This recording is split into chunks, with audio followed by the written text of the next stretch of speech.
I would say it's living the longest, healthiest, most active life possible. And so I'm kind of weird in that I set these really long-term goals. And so I have a goal, and one is running related. Like I want to be 80 years old and set a world record in like a sprint discipline. And like what I do in my 20s, 30s, 40s, 50s, it's going to matter if I'm going to achieve that goal or not. Welcome to For the Long Run, the podcast exploring the why behind what keeps runners running long, strong, and motivated. I'm your host, Jonathan Levitt. Through personal and professional connections in the running world, I have the privilege of getting to know some amazing athletes. I've always been fascinated by the psychological aspects of running and what helps people to achieve success, however they define it, and this podcast is aimed at exploring this and much more. I hope you enjoy. This episode is brought to you by Freedom Solar Power. When I first started looking into solar, I thought it would be a clunky and expensive process. I've learned it isn't nearly as hard as you think. Freedom Solar Power makes it simple. They provide a turnkey solution that is focused on educating their customers on the experience from installation to everyday use and savings. They ensure you have all the information needed to make sure going solar is right for you. From firsthand experience, it makes sense both financially and for the environment. With no down payment required, solar not only adds immediate value to your home, but it's also great for the environment and might even provide immediate savings, not to mention the year-end tax benefits, a credit of 26% this year. Freedom Solar operates in Texas, Colorado, Virginia, and Florida, and there are plenty of other great options nationwide. Thank you to Tracksmith for their continued support of this podcast. Tracksmith is an independent running brand inspired by a deep love of the sport. Their new fall collection just released and is now available. It features staples ready for all of your training and racing needs. As the weather begins to change, versatile pieces are essential for handling whatever the season holds. Tracksmith's Twilight Quarter Zip and Horizon Long Sleeve are standout transitional pieces on the run. The pin dot mesh of the Twilight Quarter Zip makes for a lightweight and airy top that can be layered or worn on its own.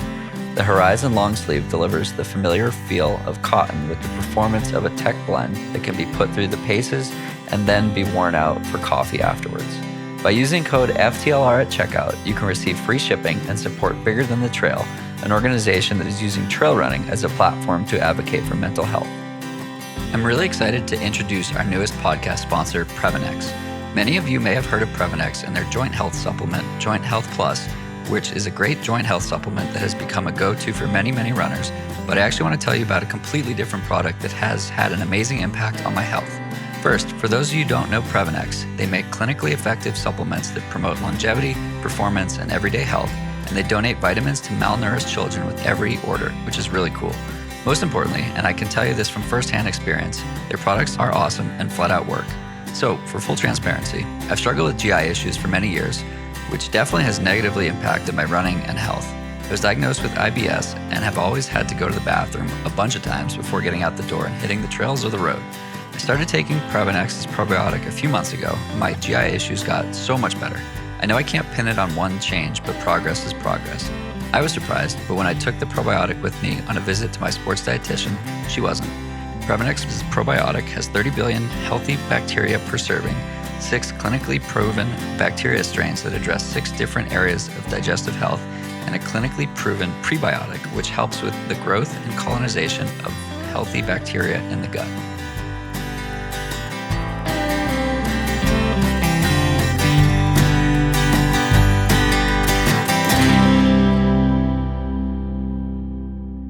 Welcome back. I have David Block joining me on the podcast today from his new home. Congrats on the new home. And thanks for taking some time to chat today, David. Yeah, thanks, John. Great to be with you. Of course.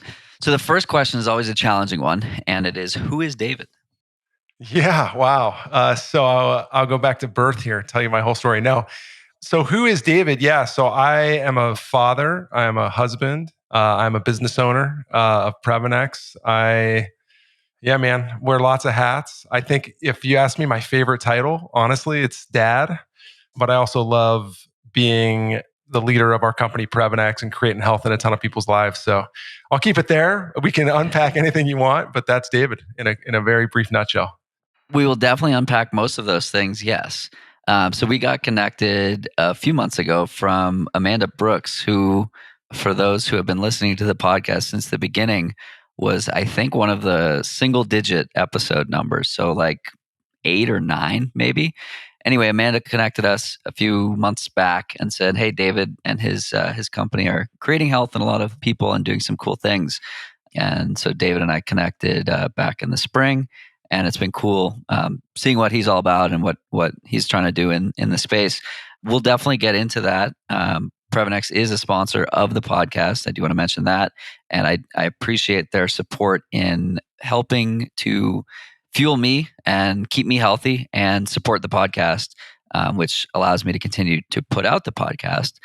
We'll talk a bit more about Previnex coming up, I'm sure, but let's set the stage for David as the athlete, because that's there is a hat of David the athlete, is there not? There is. Yeah, no, there is. It feels like sometimes a long time ago in a land far away, but yeah, you want to get into that background and kind of that journey? Absolutely. Cool. Yeah, and the reason that I'd like to is I find so much overlap between endurance sports or sports, but particularly endurance sports and entrepreneurial pursuits. I've had a handful of other CEOs and founders on the podcast, and if you zoom out and sort of pay loose attention to what someone's saying, you might not know if they're talking about running, swimming, biking, or the boardroom, because the principles are so similar. And so I'm curious about your experience with that. But again, let's set the stage with David the athlete, and go from there. Yeah, cool. And I would second there are loose parallels, but there's also some very direct correlations I could unpack too. So yeah, as a youngster, I was my parents got me involved in sports, all sorts of sports, t-ball, soccer, football, like everything. And I was just always very, very active. Where did t-ball go though? I wish we could still be playing t-ball. Yeah, t-ball was fun, right? Hit the ball off the tee. I mean, I was probably 5 years old, didn't know what I was doing, but cool sport for sure. And so I kind of had a vision when I was a kid of like, man, it would be so fun to just play sports forever, do it for a living, and kind of had this vision of like professional athlete and but doing all sorts of sports. So we get fast forward to high school, and we get to high school, and I am about to sign up for football. And so my mom kind of pulled the rug out from under me and was like, "You're not going to be playing football." I was like, "Mom, what are you talking about? Like, this is what I want to do." She's like, "Listen, you're going to thank me later. It's too dangerous." And this was pre like data on concussions and CTE, but she just felt really strongly about it. And she had to sign waivers, and I could not play football. So I looked at the list of fall sports going into my freshman year in high school, and I wanted to do a team sport. That was something I was always attracted to. And so the only team sport that was available was water polo. And so I, not having played, not having really swum competitively, I mean, just swam for fun and, joked around at the pool. And I grew up in Southern California, so there was definitely like a beach culture and boogie boarding and surfing. And so had an aquatics background from that. But I remember the very first time I stepped in a pool. I mean, I could barely swim to the extent you need to swim for water polo. Like treading water was just something I had to learn. And I was the slowest guy in the pool. I remember we did a 100-yard swim for time, and I was the slowest guy by a long shot. I remember my time, it was 1:44 at like a sprint, which to put that in running terms would be like running a 15 or 16-minute mile. And maybe that, I don't know, like that seems slow to me, but in the pool I was slow. And but I really took quickly to kind of the like shooting and passing and those things. And man, I just fell in love with the sport. It just consumed me. I was super passionate about like, how can I get better? I want to do this, and I want to take this well beyond high school. And probably when I had no business, John, even thinking this, I'm like, I want to get a scholarship. I'm going to play Division I. I'm going to win a gold medal. Like I just had these big plans. And then it was like, well, how do you get there? And that's maybe where the parallels are between, for sure, entrepreneurship and athletics. But fast forward, I got much better at swimming and just honed my craft. And then by my junior year in high school, I had kind of made a version of the United States junior national team and was in that youth development program, and then ended up earning a scholarship to play at UCLA. And man, yeah, just first 2 years when I was at UCLA, the team won the national championship. yeah, I got to play internationally representing the US, which was a ton of fun. So I got to travel overseas to like Greece and Hungary. And I think with water polo, I mean, the US team at the time was kind of a little bit of a mess, like politically, and some of the top guys were just not playing because it was just there were some issues with the just maybe the governance of the sport. And so really the highest level was kind of like collegiate. You could play professionally, but it was you were not making really any money. And so I kind of figured out by about probably my junior year in college, it was like, yeah, I don't think water polo is going to pay the bills, so it's time to focus on something else. But an incredible run. I mean, I played up until my daughter was born in 2016, and was still playing like on clubs, competing with college kids, and it was just, man, what a great sport! Just a lot of love for the sport. What were some of the coolest places you got to go to? So we went to Greece with the junior team for, I don't know if it was Junior World Championships or if it was like a warm up to that, but we traveled to about 10 different cities, like a tour of Greece. Got to go, to Athens, the Parthenon, the whole thing. Have a great team picture with all the guys, and so Greece was a lot of fun. Corfu, Athens, Thessaloniki, great memories of that trip. I think another standout is for a different reason is Hungary. So we played a warm up tournament in Hungary, and they had the best senior national and junior national teams around. I mean, so all the best athletes are in the U.S. who are going into like football, basketball. That they're not doing that in Hungary. They're playing water polo. So as a 16-year-old, I'm looking at like a 220-pound, 6'6" Hungarian who swims faster than us, way stronger, and we're just like, oh my gosh. But we actually played those guys pretty tight, which was cool. But Hungary was, just in some parts, like almost like third world. And we played a tournament in a pool that was like river runoff. So it was like, it was actually pretty cool. But just really different, like from poverty to kind of other areas. And then Budapest we ended up in, and then Hawaii, there were some pretty epic tournaments too. So those were always fun to, like, late summer, preseason, you'd go over to Hawaii and, yeah, surf and play water polo, which was fun. Nice. I'm going to Hawaii in February and I can't wait. Um, I'm curious about the team atmosphere on a water polo team, particularly a collegiate team. There's been so much in the news, and many of the listeners, ran in college or played on a sports team, and they're familiar with the team environment. And I was at a panel last night on eating disorders and disordered eating, and I was talking about the environments around food. And Dr. Alan Lim from Scratch was talking about how he was an exercise physiologist on the tour, and he would see cyclists, consuming 25% of their caloric needs, and seeing people just completely under fueling. And he made a point to bring people together around food, and like basically made it mandatory to like eat meals together to help foster this health around sport. So I'm curious what the water polo dynamic was around health, and yeah, we'll go from there. Yeah, cool. No, cool. Yeah, so we at UCLA, there's a dorm at the very kind of top of the campus that's closest to the pool that all the water polo players and swimmers would house in. And then if water polo, we always roomed with another one of our teammates freshman year. And I think that cultivated this sense of like, this is your crew. And so well beyond freshman year, when you move out to the apartments, like you are just with your water polo teammates and who are now your kind of closest friends. And so that was part of it. But at least in the dorm setting, I mean, we were eating together as a team. Well, so part of this is like the freshmen, at least freshman year, you're in the dorm. So you're with your freshman crew. The sophomores and above are off campus. And so meals, you are just crushing food all day long, and you're doing it with your teammates, and you're eating an unusual amount of food. And we had our freshman year, all of us took this kind of nutrition class, and we were required to, for a 1 week, track our caloric intake and track our burn. And when I tell people this, like, your athletes will understand this, but people I tell this to are like, you ate that much? But My It's average like daily, 5,000, right? well, so my average daily was 7,100. Oh my God. And I was burning a little over that, which is even crazier to think about. This was during season in the fall.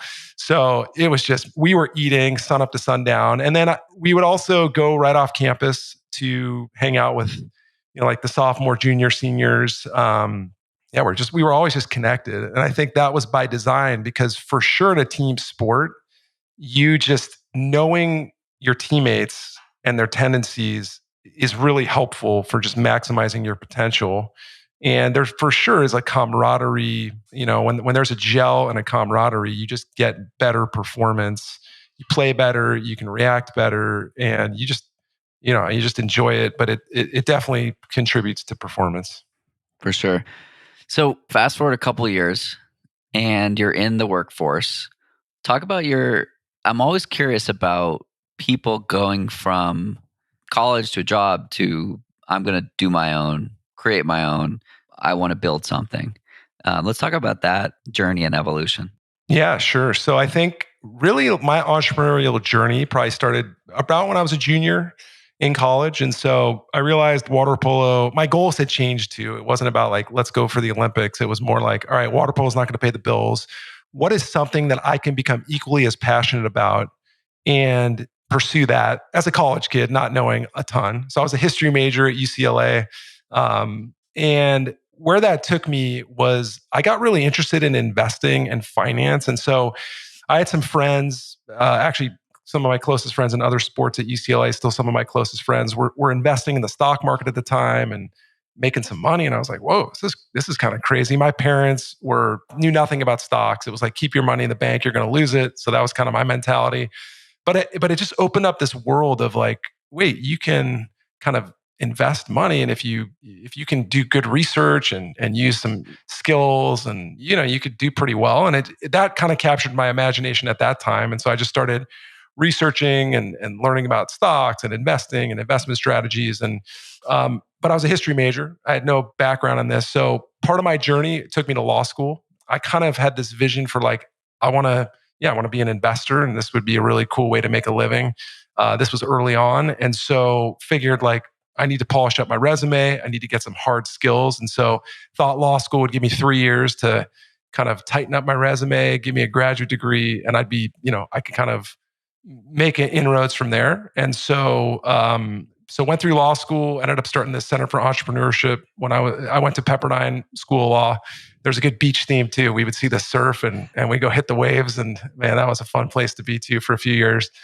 And started the Center for Entrepreneurship, was able to take some business school classes for law school credit, like accounting and financial statement analysis, and just skills that have served me well to this day. And so the first stop was after law school. I started working at a really boutique investment bank in Southern California, where I was supporting an analyst who kind of had a similar background to me. He went to UCLA, then he went to law school. He was a scholarship athlete, he played tennis. And I kind of had no business getting that job, but our stories were so parallel that he wanted to give me a shot. And so it ended up, I supported him and did some good work, and then got promoted pretty quickly to cover my own industry as a research analyst. And so that industry ended up becoming health and wellness.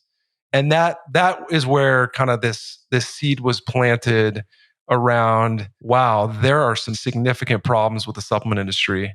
And my job for many years was to read clinical studies all day, tour supplement manufacturing facilities, meet with executives of companies, meet with investors, kind of learn and understand the physiology of what different nutrients do. And so that was like, there were some things that jumped out from that experience that directly led me to say, there's an opportunity to serve people with products that actually create health versus kind of this predatory industry that was, no joke, preying on consumers, banking on really the fact if you don't have a background in nutritional science, you're just going to have a 0% chance of understanding what ingredients are going to benefit you, what products are going to benefit you. And I became passionate about educating people about that. And so, long story short, that kind of started this journey towards what would it look like with this real like expertise I have in nutritional supplements to make products that could create health and win at least with products. And so that was I mean, it was many years I was a research analyst, but that kind of opened the door to this idea of Previnex.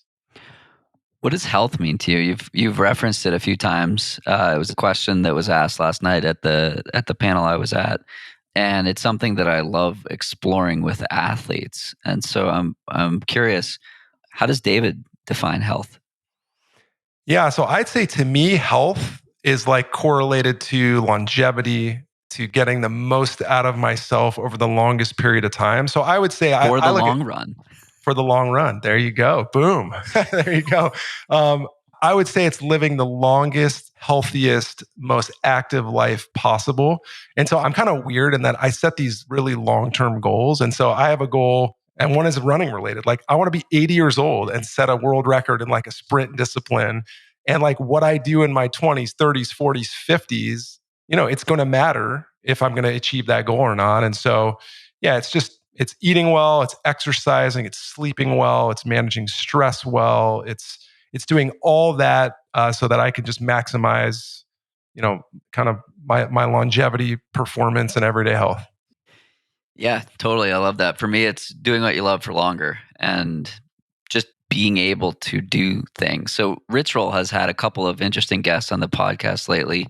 Peter Attia, an MD, and a centenarian, guy who has world records in the marathon and also canoeing at 88, 91, and like 94. This guy said that he is 22 years older than the average person who dies in America.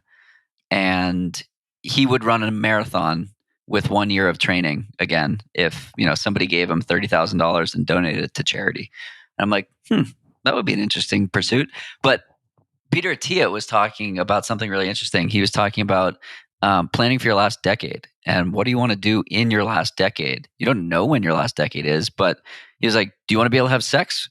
Do you want to be able to pick a kid up? Do you want to be able to carry groceries? These things that we might take for granted today as 20s, 30s, 40s, at some point you can't do it, and that doesn't that's not a guarantee.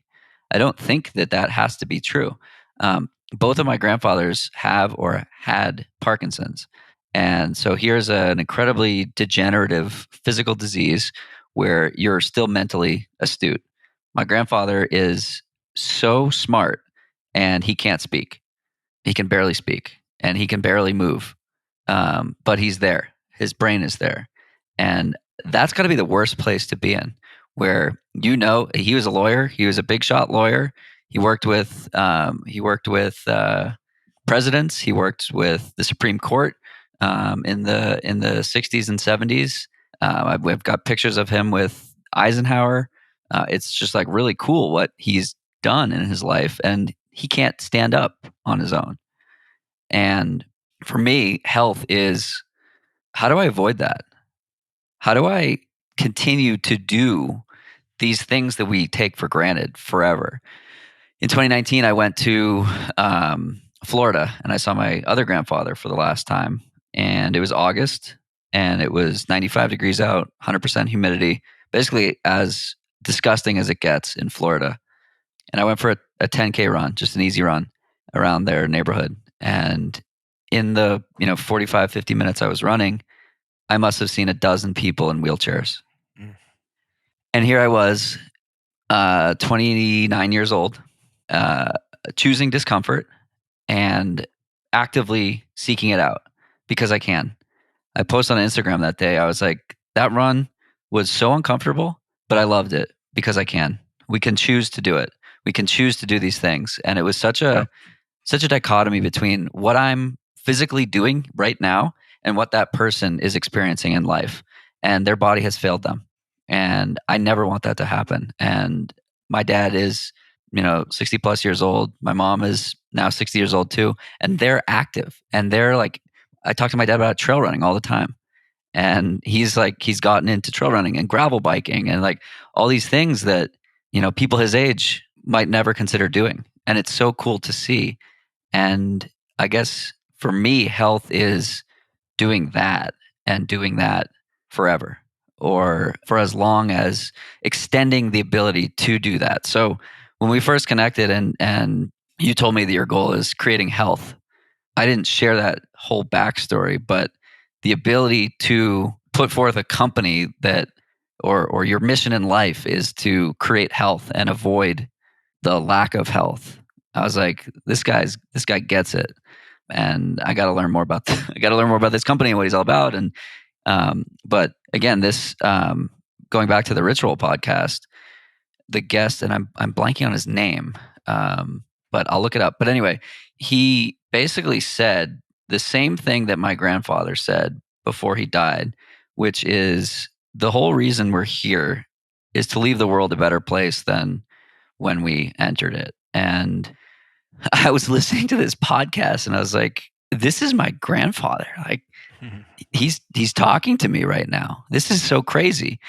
His name is Mike Fremont, and he said the real satisfaction people can get in this life is from helping other people. So super long and rambly answer to a question that I asked you, but that I love talking about. Yeah, well, thanks for sharing that. I think it's so interesting as you're sharing that. And gosh, these experiences really do shape our life and our priorities and our goals and can shape our outcomes. And I was thinking as you were telling that story about when I was in high school, we had close friends of the family, like kind of a dad figure that was larger than life of the friend's family. And he just one day, he had a heart attack. He just dropped dead. And just to see like what that did to their family and like all this brokenness and trauma and just thinking, like, is it preventable? I mean, heart disease, there's definitely things you can do I would say heart disease is largely preventable, right? But just like, how do you, like, if we could have just helped him get to a level of health, and the trajectory of his family's journey would have been so much different after that happened. And these are the things that were like mile markers in my mind of like, gosh, like what a tragedy. And is there something I could do about that? Or is there, just these things are like little deposits that you kind of keep with you. And then it's cool. I get to express it now through this company. But yeah, no, these are wild stories, If you've been enjoying this podcast and can spare 90 seconds of your time today, can you do me a favor? Can you pop over to Apple Podcasts and leave a review? It helps other people find and enjoy the podcast too. Thanks so much. Thanks again to Freedom Solar Power for supporting this episode of the podcast and our environment by providing an easy, green energy source. The buying process was fascinating and eye-opening, and I am excited to pay my learnings forward. If you're curious about going solar in your home, message me on Twitter or Instagram, and I'd be happy to help your journey by providing some great resources. Freedom Solar is a full-service solar company that's been installing solar panels and backup power systems since 2007. They operate in Texas, Colorado, Virginia, and Florida. Not in any of those states? Don't fret, my parents have the same panels from SunPower that were installed by a different company in Massachusetts. SunPower is the best in the business, and that's what Freedom Solar uses. I've enjoyed working with the whole team over at Freedom Solar, and I'm sure you will too. Thanks again to Tracksmith for supporting the podcast and for their continued support of not just this podcast, but for the running community in general. I'm proud to partner with Tracksmith, and I'm excited that with all purchases made using the code FTLR, you will get free shipping, and Tracksmith will donate 5% to Bigger Than the Trail, an organization that is using trail running as a platform to advocate for and provide resources related to mental health. Previnex has amazing products that have benefit my health and the health of other runners that I know, which is why I'm so excited to introduce Previnex to you as our newest sponsor. They also have a killer everyday immune supplement called Immune Health Plus that I've been taking and will tell you about in a future episode, but I highly, highly recommend you check these out and try the products for yourself. One of the best parts is that if you don't experience benefits on any product within 30 days, they have a no questions asked 100% money back guarantee for a full refund. You have no risk and everything to gain here. Use code FTLR for 15% off your first purchase of any products at Previnex.com. That's Previnex.com. And I can't wait to hear about how these products are making a difference in creating health in your life.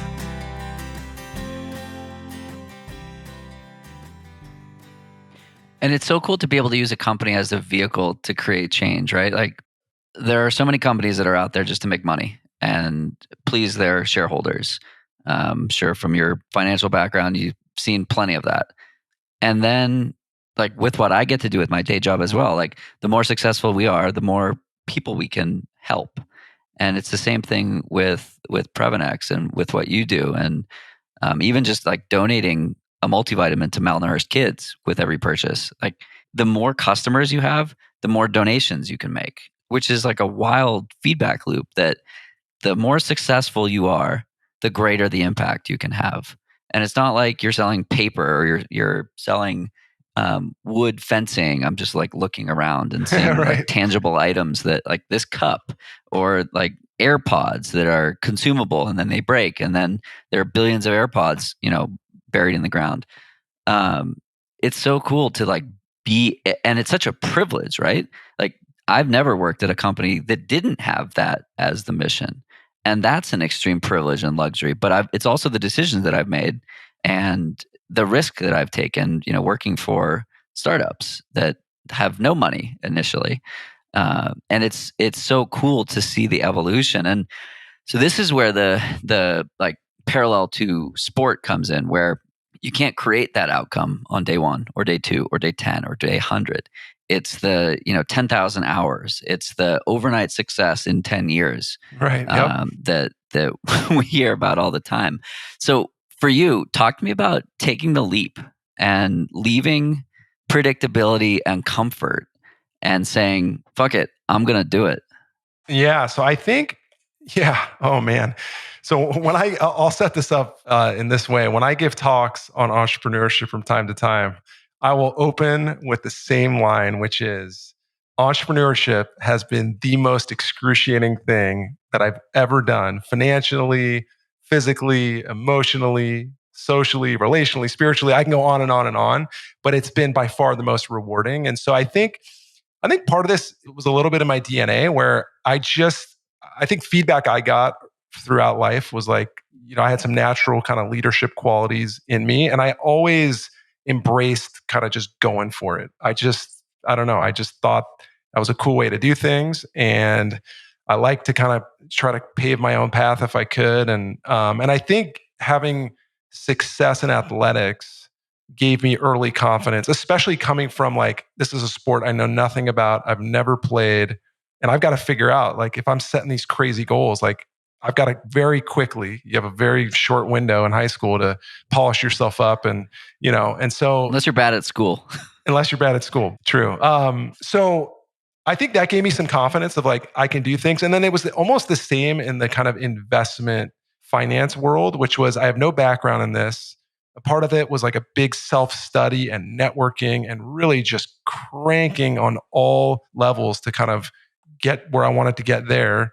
And so just there were some things along the way that gave me confidence of like, I can maybe achieve this if I really think about it and put the right strategy in place. But I will say, with all that kind of said, you can throw all that out the door with entrepreneurship. So for me, it was probably a little bit of overconfidence, which I think you maybe have to have, or you wouldn't do it. Like, I don't know if I could do what I did over the last 10 years again, like just knowing how hard it was. But the vision was like, if we build the absolute best products, which we know we can do, and we know the warts of the industry, and we know all this, like, we're going to win. And that's such a naive thought, to launch a business and leave predictability and comfort to just go do something. But it was just what I thought to be true at the time, which was like, you build the best stuff, you're going to win. Rude awakening. Marketing really does matter. And you can't play ice hockey on a football field and expect to win a football game. Just because you believe. Yeah, Right. it's the kind of thing where like, so I love watching Shark Tank, and you see all these companies come on that are like creating problems and then solving them, and it's like impossible to be successful as a company if you've created unless you're Apple, where we're going to make an iPad and then we're going to convince you that you need an iPad and then we're going to sell you a new iPad every year, or AirPods. Like I have 2 pairs of AirPods. They're so unnecessary. Headphones are great. But it's like these mega companies are able to do that, whereas startups, you must be solving a problem. And it's cool when the problem is like a systemic or a health or population type problem. So what did the first couple of years look like for you, where you were still figuring it out? I guess we're all still figuring it out, but what were the first actions you took once you're like, yep, I'm doing this? Yeah. Well, the first was I think I was at least smart enough to know that it was going to be a pretty big leap and to really give it time to like, is this something I should do? Because it was just going to be, it was going to change a lot of things. So let me go back to kind of two observations from my analyst days, which will answer your question as far as like first steps and what did it look like. So I think the two things that stood out to me when I was an analyst that really got this whole thing in motion was number one, there was all this proper clinical data that supported taking advanced levels of certain vitamins, minerals, antioxidants, probiotics, omegas, et cetera. And by proper clinical data, I'm talking like peer reviewed, proper data. And I just remember reading all this data over time, and I'm like, man, I have never learned this. And I wouldn't have learned this had I not, been a research analyst in the supplement space randomly, right? And I thought about my athletic days, and I was like, this could have really helped me. And I thought about my goals of longevity. I'm like, wow, this is potentially life extending information. Like, why haven't I learned this? That was just shocking to me. So I was telling people at every opportunity I could, just because I'm like, this could really help you. And so that was observation one. Observation two was, technically the supplement industry is regulated, but it's really more like a self-policing standard. And so what became very, very clear from meeting with companies and just getting to know the industry was, like I said before, like it is super predatory. Unless you have a background in nutritional science, you've got no shot, unfortunately. And so you have companies using like the cheapest, least effective form of different ingredients, right? Like I didn't know there were different forms of vitamin E, vitamin C, vitamin D, all the vitamin A.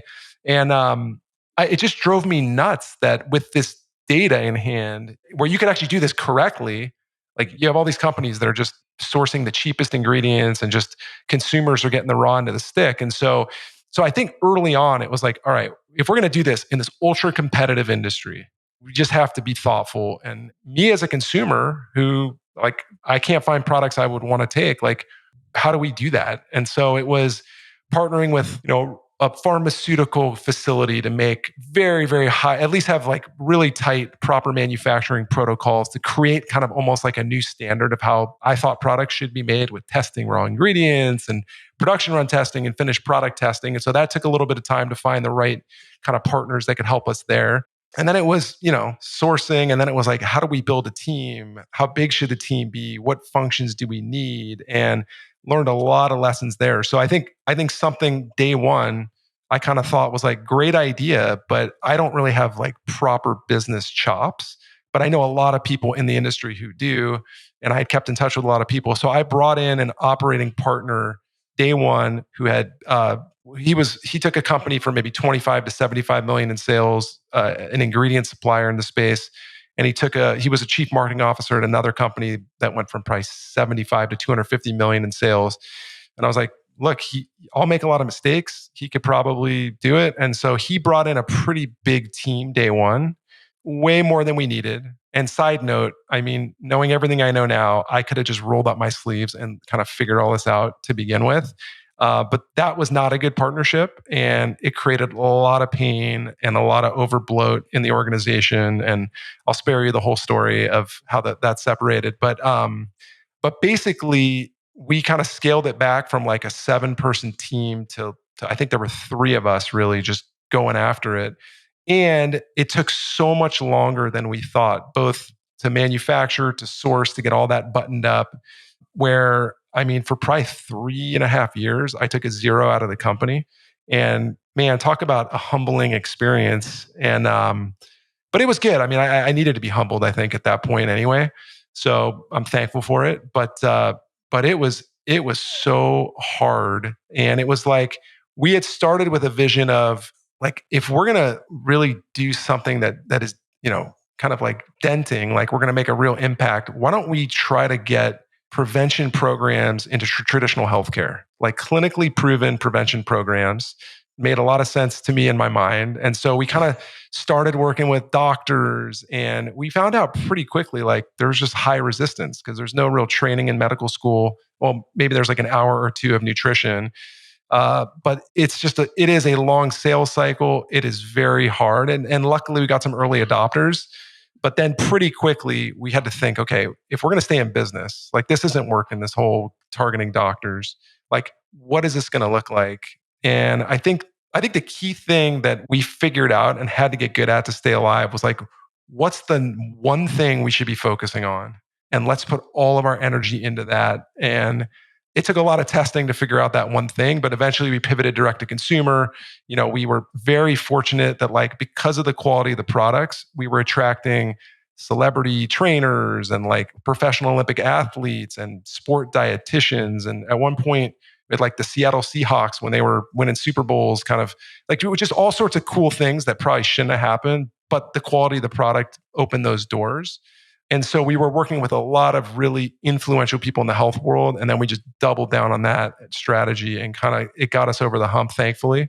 But it was, I mean, listen, early days was like, how are we going to keep this going? Like, of course, paying my team before I get paid because we had to stay in business. It was, uh, gosh, just a lot of stuff. I mean, like, just tons of stuff, right? I can go a million ways with this one.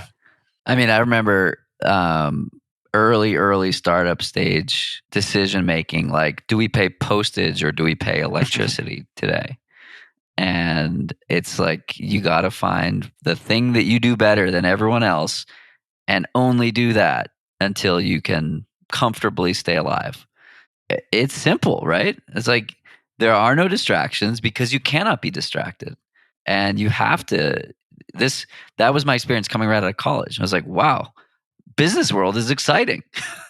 And it was like an MBA right in every day of work, which was super cool. You mentioned Yeah. something And about yeah, go ahead. oh, I was going to say that something I actually tell people is like the first 5 years of trying to build Previnex. I mean, like there's no amount of money I could pay anywhere to learn what I learned. And so Right. when you say it's like an MBA, I mean, you just have to grind. And I don't think, I mean, maybe there's some stories of just instant success, but you kind of said it earlier, like that 10 years and like overnight success. And you kind of have to go through that, right? And yeah, I Well, mean, again, that's the parallel to the endurance world where like if you start running and you qualify for Boston and then you qualify for the Olympic trials and then you go to the Olympics, and it's like boring, right? There are no trials and tribulations that make the successes exciting. And it took me 4 years to break 3 in the marathon.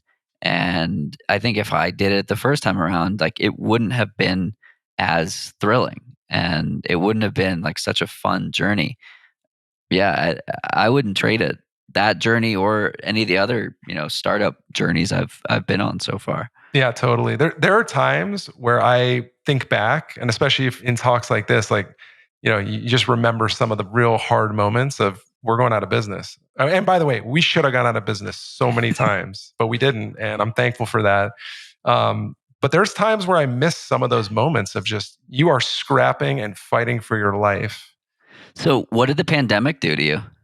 Yeah, so that one was really interesting. So, one of the visions we had as a company was we wanted to plant our flag in a community and really go all in serving that community and creating health and doing some volunteering. And so we were in New York City, and it ended up that probably about 6 months before the pandemic, my wife and I moved to a suburb of New Jersey, just outside of New York City. And at the time, the team at Previnex knew when we move, we're going to find like a proper corporate headquarters. We don't want to be in New York City. It's both overserved and underserved from kind of some of the stuff we wanted to do.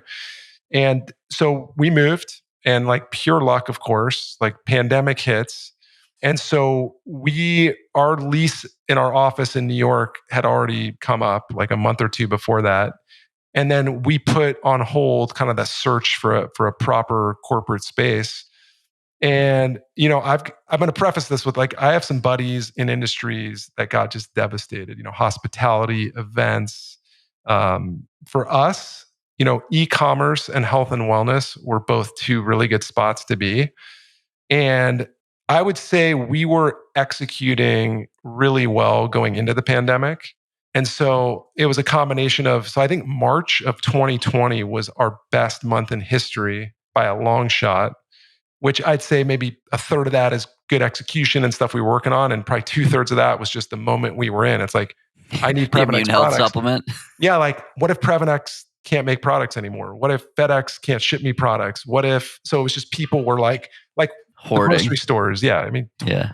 toilet paper, paper towels, same kind of behavior was happening. Oh, so people were stocking up on Oh yeah, your we had people products. buying like a year's worth of product because it was just so unknown and uncertain what was going to happen. And then April was not a good month. And then after April, from May on, it just was like this kind of rocket ship. I mean, it just, and again, we were executing well. So some of that was materializing, but I think COVID helped accelerate some of that. It created a shift in the psyche of Americans, and in particular around health, right? Like, you were forced to think about your health and mortality in ways that you never had before. And so one of the products I like most from Previnex is the immune health supplement. And it's got all the stuff that, I know that my body needs. And again, this podcast is not intended to be an ad. I don't represent or promote companies that I don't truly stand behind. And this has just so significantly been a part of my life, and is something that I think other people should learn about and consider for themselves, which is why we're having the conversation in this way. But anyway, that product is so uniquely suited for an a virus that attacks your immune system, right? Like, what are the ingredients in that one quickly? Yeah. So, well, I'm going to tell a funny story. I don't know if it's a funny story, but a story, and then I'll tell you the ingredients. We'll let the listeners decide if it's funny. Yeah, we can get the feedback there. So we were working on, so one of our philosophies as a company is like, we don't want to be everything to everyone. So we don't want to have like millions of products. We want to go into categories where we can say we have the best joint health supplement or brain health or immune health. And here's all the clinical data to prove it. Like, we're very science and data driven. And so on March 13th, so leading into COVID, we were looking at immunity and immune system heavily, like for a couple years before COVID hit. And something that really interests me personally, like I still love, I'm highly involved in product development, or beta glucans. And so I was personally researching and testing beta glucans, which I can tell you what those are. But beta glucans were of interest, and we were already in development. Can you explain what those are quickly? Yeah. So basically, the shortest way is just they naturally boost the immune system by essentially just optimizing the body's response to viruses and infections and bacterias. And let me think of this. I want to get this so it's digestible. So like, they're immunomodular agents. So they just trigger a bunch of events at a cellular level that just help regulate the immune system, makes the immune system more effective, more efficient, via like the stimulation of macrophagy, which are, I'm going to go nerd here. Okay. So you get the science nerd part of me. The macrophages are just versatile immune cells. They eat and demolish invading pathogens. They stimulate immune cells to attack. They stimulate like white blood cells to bind to tumors or viruses, and they release chemicals to destroy it. So all sorts of crazy data. And actually, even pre-COVID, if you went into like PubMed, which is like the repository of all the clinical studies that have kind of been published, and you typed in beta glucans, you see this like line chart of just exponential growth in the interest of beta glucans, which was kind of cool to see leading into COVID. And so I just thought, like, gosh, there's so much interesting data here about how these can essentially, like, think of your cell as an onion. This might be a bad word picture, but I think it'll do the job. And you have things that play level 1 defense for your cells. And so when you have viruses or infections or things that hit your body, that level 1 defense, which is just innate in all of us, will go to work and try to destroy the virus, protect the cells. The beta glucans essentially are like, if you peel back the skin of the onion, they're like a second level defender, but they stay dormant until that virus or pathogen invades the level 2, and they go to town. Like, they light up and just seek and destroy some of these things. And so I started taking beta glucans. Like, I didn't get sick, and I rarely get sick anyway, maybe like once every 4 years. But I mean, I was functioning. I could tell my immune system was functioning at optimal levels. And so I was interested in beta glucans. And then when we were looking at the just developing Immune Health Plus, it was like, all right, let's look at all the clinical data. What are some other ingredients that would really just go on top of beta glucans to strengthen this. And so vitamin D has got some very strong immune system benefits. They have naturally occurring antimicrobial peptides that protects the body by destroying invading microbes. I mean, I'll stop nerding out and I'll just give you the ingredients. But like zinc, there's some really good properties on zinc from like protecting against virus replication, particularly in the throat and other areas of the body. And so we put some vitamin C, vitamin D, we put some elderberry. And the beta glucan, though, is really like the superpower. And what's interesting about beta glucans is it's an everyday immune product. I think most people, including myself, are used to taking like a seasonal, hey, I'm not feeling well, I'm feeling run down. Let me, take a elderberry gummy, or let me, pop like a ginger shot or a zinc lozenge or whatever. And I think for us, it was like the data we were seeing was this is an everyday, led by the beta glucans, an everyday just defense for whatever's going to be thrown at you. And yeah, that's been a really cool product. So I'm glad you're liking that one. Yeah, that one and the probiotic. The ad read for this month talks about my GI struggles over the years, and essentially I've been trying to figure out why it takes me so long to get out the door on runs, and I've been making a handful of changes from a dietary perspective, and it's sort of like the more you can optimize in that area, the better.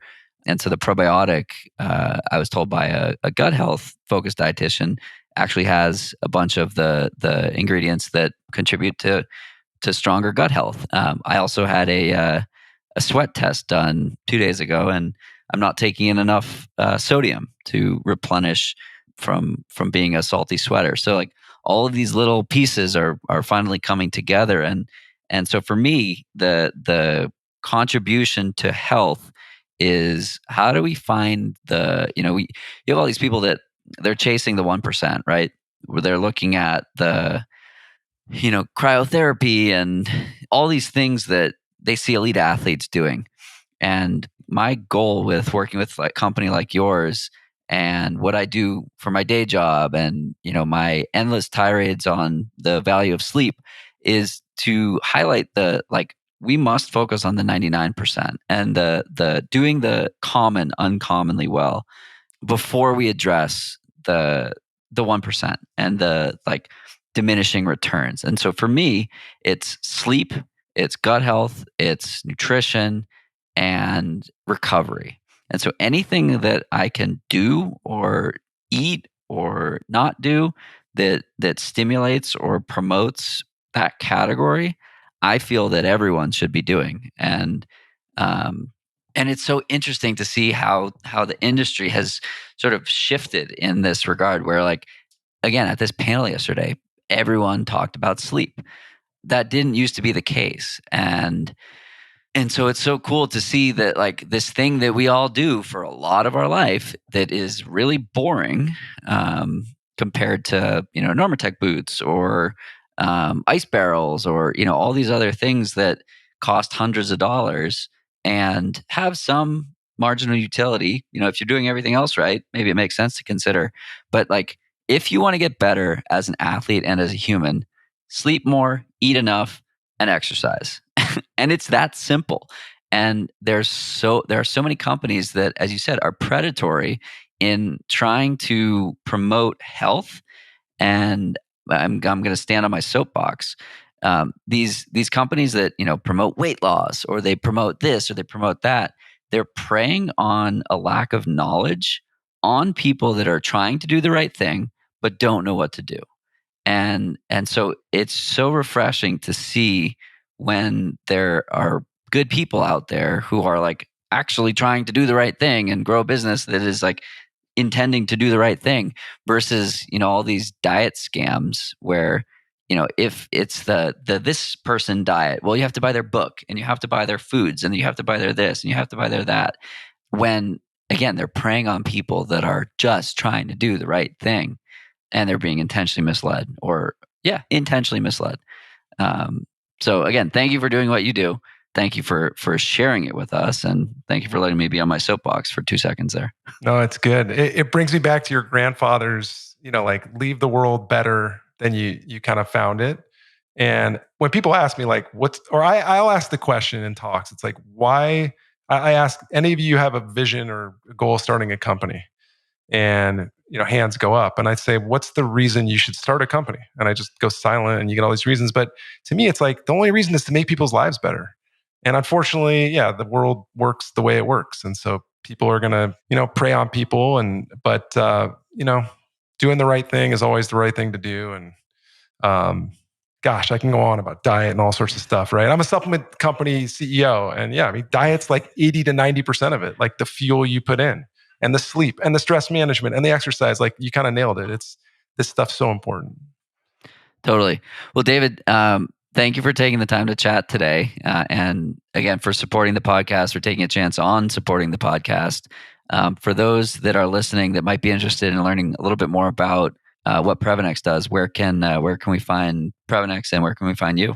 Yeah, so you can find Previnex at Previnex, Previnex.com. And I think all of our social handles are Previnex. So Instagram, Facebook, whatever socials you're on, that's where you'll find us. And yeah, I'm super low key. Like, I am a very focused guy. So I think I post on social maybe once a quarter. So I'm a pretty boring person to follow. But we've got some plans we're going to do a lot of cool stuff. So we're excited about that. I love that. I think that this is an industry that needs way more transparency. And I am excited to see a little disruption and expose happen. Okay, I'm excited too. It's going to be fun. Cool. Thanks so much. Thanks, John. That's it for today's episode. Like many long runs, it's sad when it has to end. I hope you join in next time on For the Long Run, and in the meantime, happy trails. If you enjoyed this episode, it would mean a lot to me if you shared it so that others can find it and enjoy it too. This podcast and the accompanying music has been produced by Brian Walters of Single Track Sound. For the Long Run's logo was created by Vanessa Wolf of Sterling Wolf. Show notes have been written by Ruby Wiles and is managed by Emily Holland. It takes a village.